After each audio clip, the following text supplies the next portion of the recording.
stop the funk. I can't stop it. I can't stop the funk. I can't stop it. I can't stop the funk. I can't stop it. I can't stop the funk. I can't stop it. Yo, it's your boy Kenji, man. I'm back with another Kingdom reaction. This is chapter 750, man. We back with another one. Reaction and review. And we have finally gotten past 500 subscribers, man. It's a feat, yes, but my real goal was 1,000, my nigga, straight up. So I don't even care about it that much, man. Let's keep going. Just keep supporting the channel. That's my real goal, 1,000. So ain't no slowing down. Ain't no celebrations. None of that. Let's get to 1,000. Now, we left off with Kenji and Roboku about to have a conversation, which is going to be very interesting. So let's get into it. Here's Roboku. I'm going to have a chat with Kenji for the last time. And all his soldiers are looking at him like, what? Nigga, we about to murder this dude. You know what he done did to us? Look, Kohaku over there like, what? Boy, I'm not about to sit here and listen to this. And then when the South soldiers are like, drop your weapon and surrender, Kenji. If you wait, no, this is Roboku. Drop your weapon and surrender, Kenji. If you do so, I will spare the lives of your subordinates. And all his men are still looking like, nah, bro, that's not about to happen. I don't know what you think you talking about. Look, Kohaku like, what? Now he getting serious, like, hell nah. And this is matching up with my prediction that I kind of gave up on, but it's still my prediction. I beg your pardon, Roboku-sama. Sparing these guys, you say? That's Roboku-sama. Don't try to make a scene. Oh, so there was all those, some of the men were about to do what I was about to, what I was saying. It was like, hell no, we're not about to agree with that. And then Big Joe Carrier was like, that's Roboku-sama.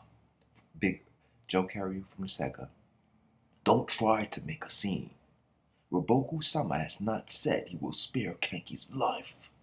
Even if Kenki is not getting killed here, once in captivity, he could be killed at any moment, and there could be many uses of his captivity.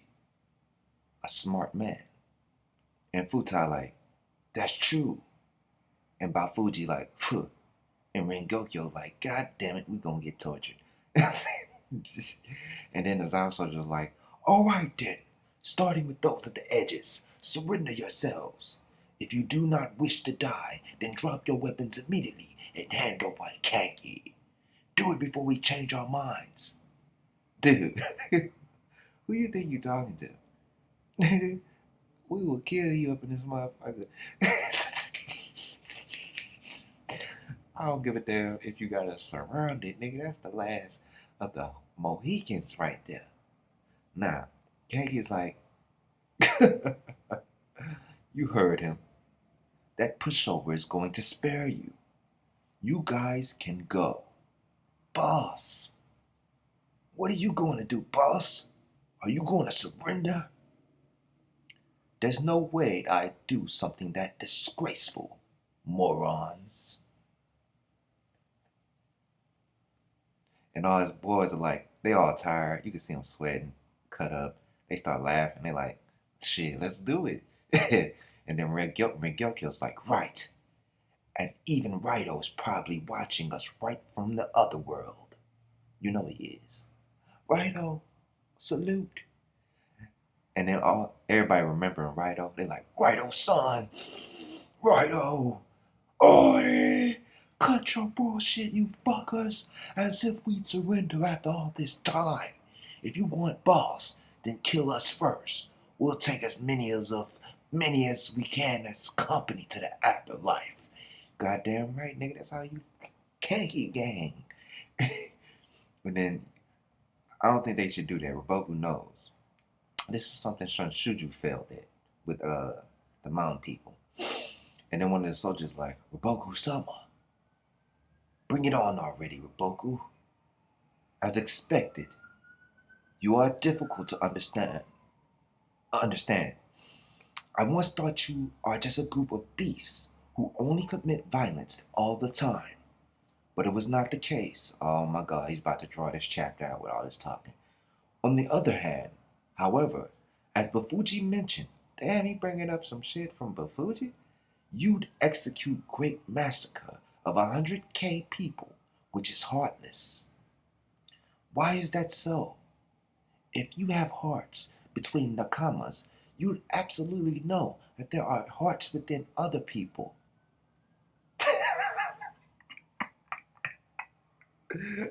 This ain't this the dude that wiped out a whole Xianu army before he came and shot Oki in the back?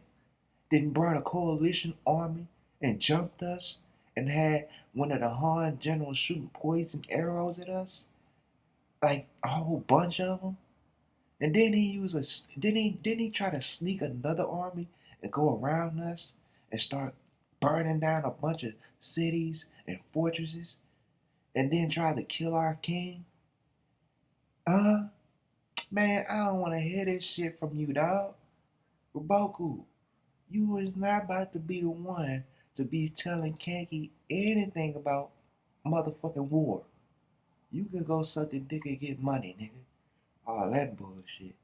Alright, why are you brutally trampling on those far more than necessary? Oh, far more than necessary. Alright, that's how you want to make the difference, huh? I'll slap your ass, Roboku. Kenji, are you unable even comprehend, I wonder, that the size of capacity of your character within your heart, oh, cry me a river, nigga, which cannot point hard toward anyone else but your own people? Nigga, are you talking about you or are you talking about me? That's what I would have been like. Are you talking about me? Because apparently you don't give a fuck about nobody except your people, nigga. Poisoning people. You the only nigga I seen support and use poison on this show. That's a combo, nigga. It's far smaller than those of fleas. Man, you talking to the bandit king. Everybody looking. Some men got broken by it.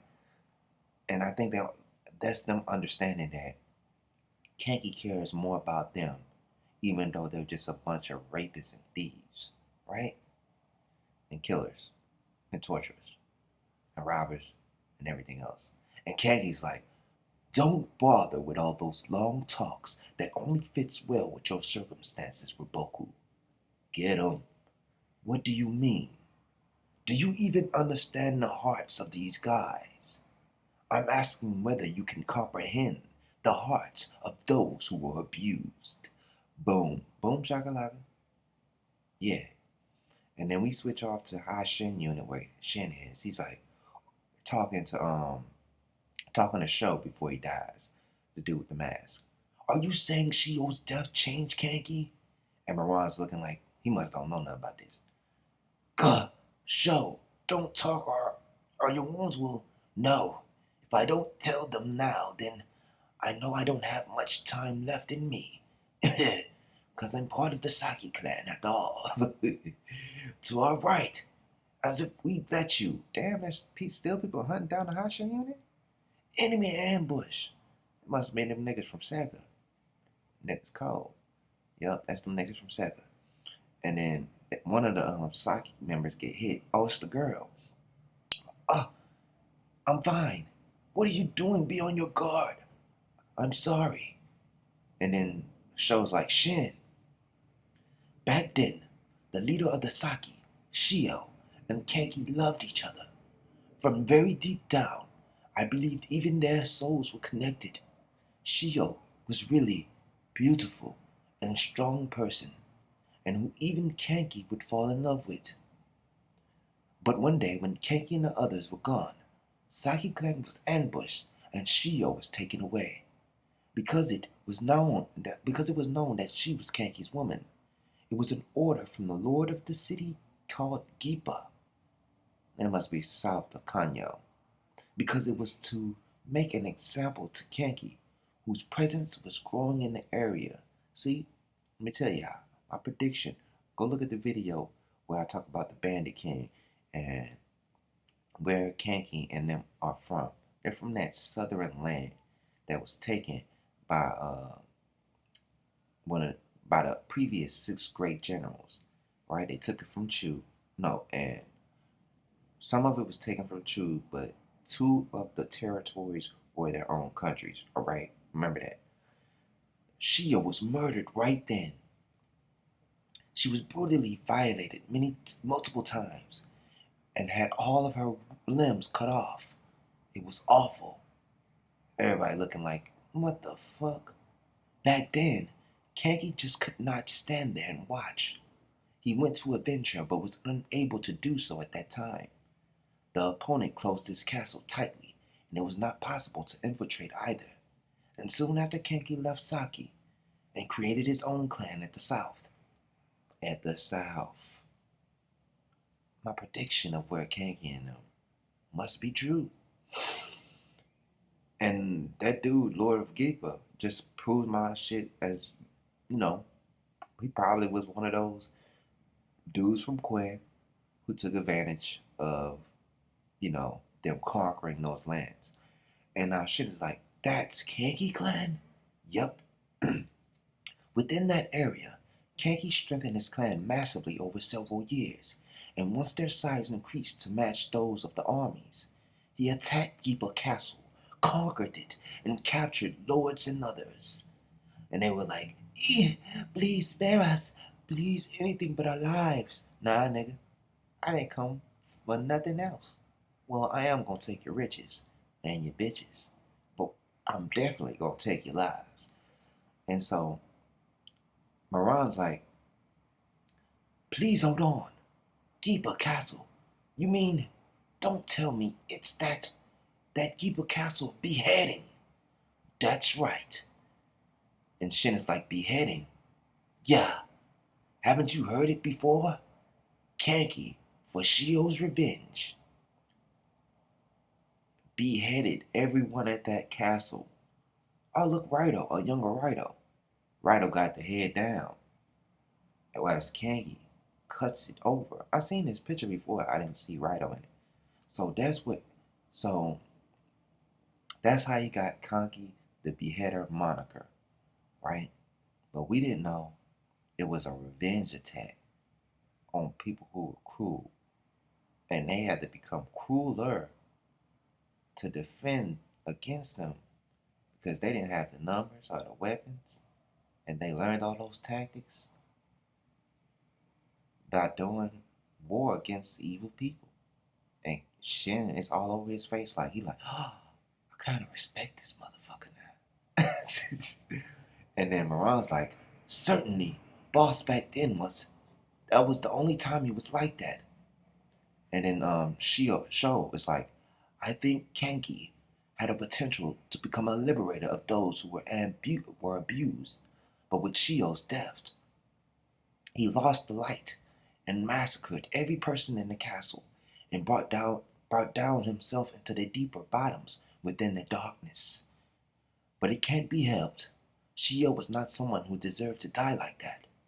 Asking oneself whether any worse tragedies than this would deserve to exist in this world. Who's writing these goddamn translations? Shakespeare?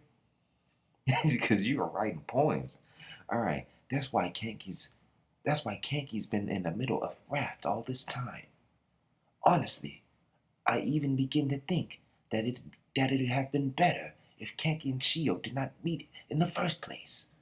And Shin like, whoa.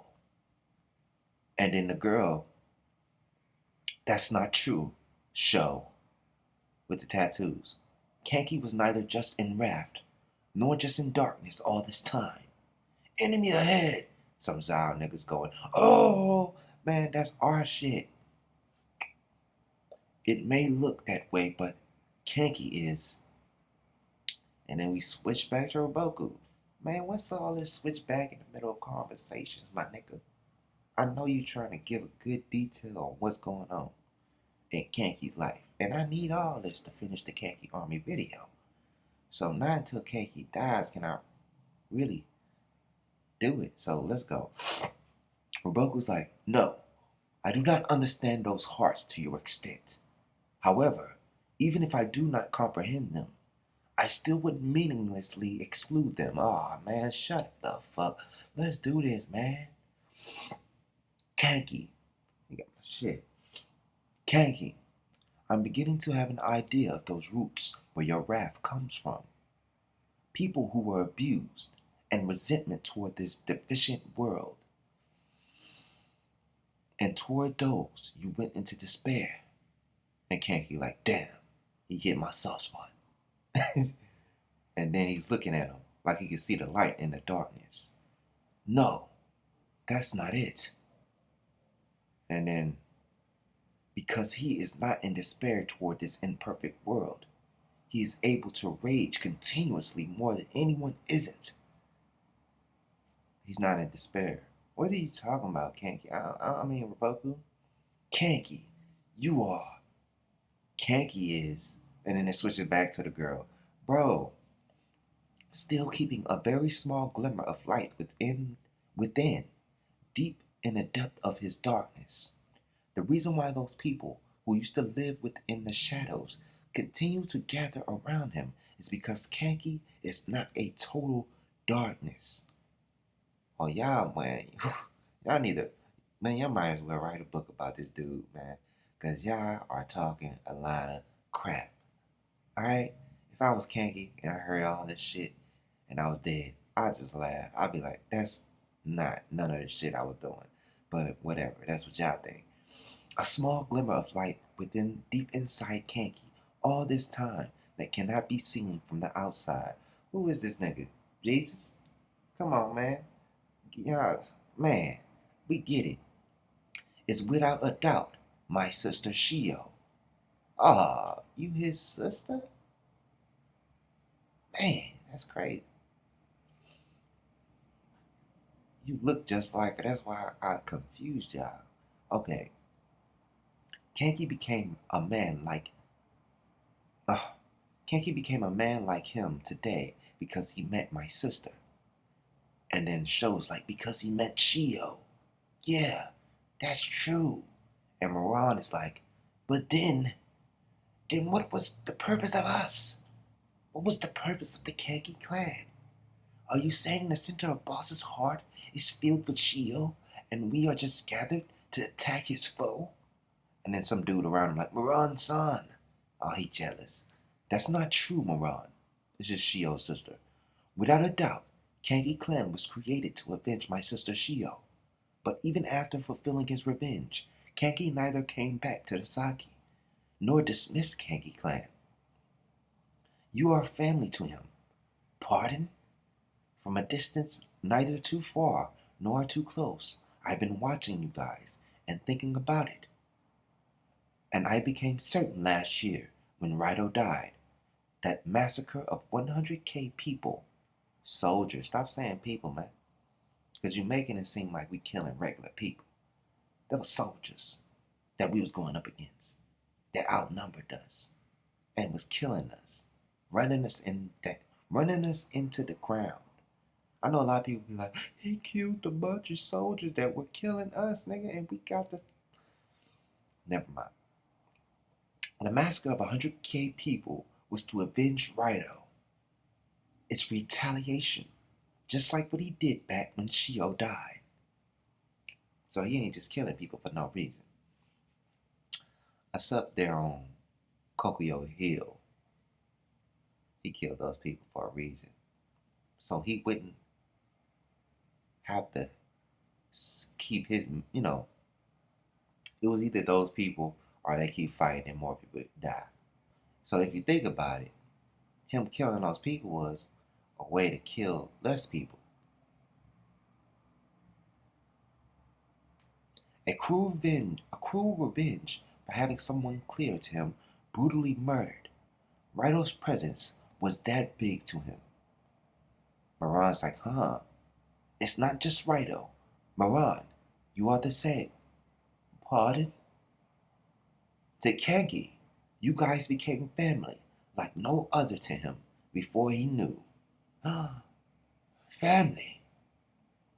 And then we go to a flashback of with Miran, Raito, looking like Rengekyo, and Kokuyo, Kokuo, all when they're younger.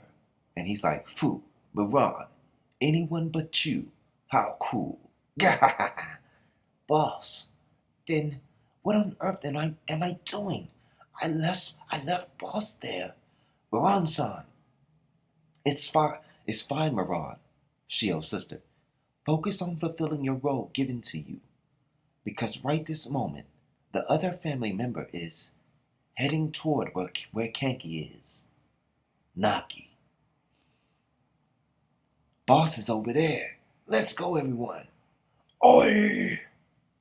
Man, we see Naki running into the surrounded Kanki. They're gonna have to fight at least 2, 3 armies. Alright, there's 3 armies over there. It's probably like 10, I would say about 1,300 Zao soldiers over there. I would say around 1,300. No. Yeah, probably more than that. Like 10,000. If I'm thinking about how many men Jokerio and Kohaku brought, I'm thinking they brought 5,000 each, right? That's the way I'm coming at. 5,000 each. But even then, we could say together they're 5,000 at the least. And the men that were there to protect Raboku were probably 5,000 going against, let's say 1,200. 12,000. So this little ragtag of Naki and them is probably like 3, 6, 9, 12, 15, 16. About 16 of them. They ain't gonna do a motherfucking thing. But I think I can predict what Roboku's about to say. I think he's gonna say something similar to what I just said. Kanki would do those cruel things so he wouldn't have to kill a lot of people. Just think about it. Hold up, think about it. A lot of times when he would, like, let's say the times that we have seen from the Sanyo campaign, he never officially had his army go ahead up with the Way army, right? He snuck into that base, killed that dude, forgot his name, the old guy, and snuck into the Way and killed the main commander, the supreme commander, and then his army probably ran off as old big dude. I'm forgetting all those names. The heavenly kings of Rimpa, right? Getting all their names except Rinko. And then the big dude probably had to chase the Kanki army because they probably ran off, right? Not fight them head on. So his way of fighting is similar to Ozen's. It's to have the least amount of people die on each side, basically. And the only time he ever, killed like the whole army was when one of his vassals got killed. And it makes me think, if Raito didn't die and get tortured like he did and killed like that, would he have killed those 100K people like that? Or would he just let them go? Well, you'll never know. And it's the same thing with Kokyo Hill. More people would have died if he didn't sacrifice those villagers and made that little present, the ark. You know what I'm talking about. If he would have never made that, would he had to kill more people. That's what I'm saying. So I think that's what Roboku's gonna say, and he's gonna say, see, he's gonna be like, "You're not truly dark. You just you you try to give off that dark aura around you, but deep inside there's a little light there." And I think that's what he's gonna probably bring up. Yeah, that's my thoughts. But other than that, I will be coming out with some more videos, uh, basically talking about the future arcs that's about to come after this. Um, because I'm ready for Zao Iraboku to fall. It's time to wrap it up. It's your boy Kenji. Subscribe, comment, like, share. Do all the thug dizzle.